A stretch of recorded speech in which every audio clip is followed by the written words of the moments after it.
চার দলের সর্বনাশ করলো সিলেট টাইটান্স, পয়েন্ট টেবিল করলো উলট পালট। শামীম হোসেন পাটোয়ারির ঝড়েও শেষ রক্ষা হলো না ঢাকা ক্যাপিটালসের। ঢাকার বুকে আগুন জ্বালিয়ে সিলেট টাইটান্সের একামন জয়।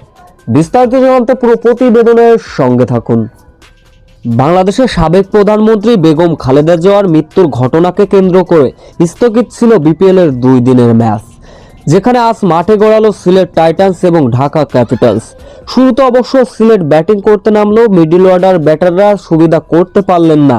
তবে পারভেজ ইমন 44 রানের ইনিংস খেলে যখন আউট হয়ে সাজঘরে ফিরলেন, আজমতুল্লাহ ও ওমর জাররাই রীতিমতো ব্যাট হাতে তাণ্ডব চালালেন। মূলত তার ফিনিশিং টাচেই 24 বলে 50 রানের ইনিংসে ভর করে ঢাকা ক্যাপিটালসকে 174 রানের লক্ষ্যমাত্রা ছুড়ে দেয় সিলেট টাইটান্স। এই লক্ষ্য তাড়া করতে নেমে শুরুতে আবারও সেই ওমর জাজাইয়ের বলে ফিরে গেলেন সাইফ হাসান। এরপর মোহাম্মদ আমির, নাসিম হাসানদের বোলিং তোপের সামনে দাঁড়াতে পারল না ঢাকার টপ অর্ডার ব্যাটার।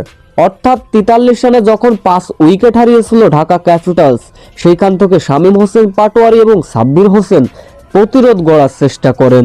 তবে সাব্বির হোসেন 19 বলে 23 রানে যখন সাজঘরে ফিরলেন, তবে শেষের দিকে শামীম হোসেন পাটোয়ারি হাত খুলে খেলার চেষ্টা, যার ফলে 15 ওভারে 100 রান পার করে ফেলেছিল ঢাকা ক্যাপিটালসের দলীয় রান। এরপর 116 থেকে 118 ইমাদ ওয়াসিম থেকে মোহাম্মদ সাইফুদ্দিন সাজঘরে ফিরলেন। তবে এক পাশ আগলে রেখে তখনও ব্যাটিং তাণ্ডব চালাচ্ছিলেন শামীম হোসেন পাটোয়ারি।